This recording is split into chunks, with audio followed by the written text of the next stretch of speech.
When you hear the name Donald Trump, what comes to mind? Billionaire. Reality TV star. The 45th President of the United States. Controversial. Charismatic. Polarizing. But beyond the headlines and tweets lies a deeper story, one few truly know. A story buried beneath skyscrapers, scandals, and sound bites. Donald John Trump was born on June 14, 1946, in Queens, New York. His father, Fred Trump, was a hard-nosed real estate developer who built a fortune constructing middle-income housing in Brooklyn and Queens. But the Trump family story starts a generation earlier, with Donald's grandfather, Friedrich Trump, a German immigrant who made his first fortune during the Klondike Gold Rush. Not through mining, but by operating hotels and restaurants, some rumored to have offered more than just lodging. Ironically, the Trump legacy in America was built by an immigrant, an early twist in a life that would later center around immigration politics. By age 13, Donald's fiery temper and defiance had become too much for his parents to handle. They enrolled him in the New York Military Academy, hoping the rigid structure would discipline him. The experience shaped him. It was there that he learned how to lead, how to compete, and how to never back down, traits that would follow him for the rest of his life. After college at Wharton, Trump joined his father's business, but he wasn't content staying in the outer boroughs. Manhattan was the big leagues, and he was determined to play. His first major deal came with the transformation of the Grand Hyatt Hotel. It was a massive success and made Trump a household name in New York. Then came Trump Tower, the shimmering symbol of his ambition. But behind the gold and glass were financial risks, aggressive loans, and some deals that nearly brought everything crashing down. Over the next 2 decades, Trump built, and sometimes lost, casinos, airlines, and even a football team. Between 1991 and 2009, 6 of his companies filed for bankruptcy. What many don't realize is that while his businesses sank under debt, Trump himself often walked away intact. He had learned how to use the bankruptcy system strategically, shielding his personal wealth while restructuring his companies. Then came a rebirth, and it didn't come from real estate. In 2004, a new Trump emerged on television screens across America as the commanding host of The Apprentice. With just 2 words, "You're fired!" he reignited his brand. What many don't know is that it wasn't Trump who conceived the show. It was television producer Mark Burnett. Yet Trump seized the opportunity and transformed it into a personal empire. The show portrayed him as the ultimate businessman, decisive, bold, and always in control. In reality, many of his businesses still struggled, but perception became more powerful than the truth. Hotels, golf courses, steaks, and even Trump-branded water.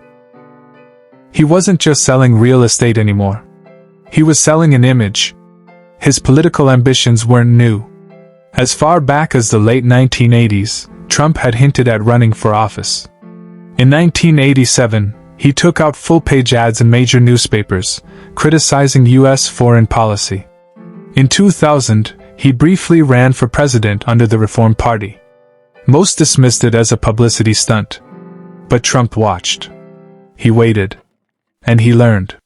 In June 2015, Donald Trump descended the golden escalator in Trump Tower and announced his candidacy for President of the United States. The political world laughed. But the crowd he drew, and the message he delivered, struck a chord. He wasn't a polished politician. That was the point.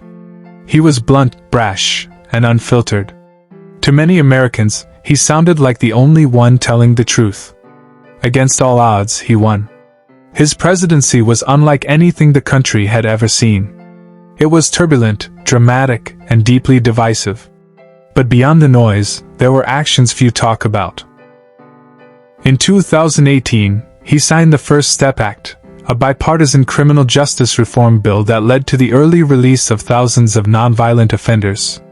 He also brokered the Abraham Accords, normalizing relations between Israel and several Arab nations, a breakthrough in Middle East diplomacy. Before the pandemic hit, unemployment hit historic lows, and stock markets reached record highs. Yet Trump's leadership style, confrontational, improvisational, often chaotic, made headlines daily. Critics accused him of dividing the country, undermining democratic institutions, and fueling extremism. Supporters saw a fighter, someone willing to take on the media, the political elite, and the status quo. But there's another side to Trump that rarely surfaces. He doesn't drink alcohol or smoke, habits shaped by the tragic loss of his older brother, Fred Jr., to alcoholism. That pain stayed with him. Off camera, those who know him describe a man deeply loyal to his family, surprisingly shy in private, and obsessed with loyalty and perception. He's a man who reads the room constantly, who measures worth in wins and losses, and who views every moment, every handshake, every insult, every compliment, as part of a larger game. Even his own children have said that behind the public persona is a man driven by legacy, not just fame. Now, in his post-presidency, Donald Trump remains a political powerhouse. Despite facing ongoing legal challenges and controversies, he continues to command attention and rally millions. He is not fading into history. He is rewriting it, day by day, on his own terms.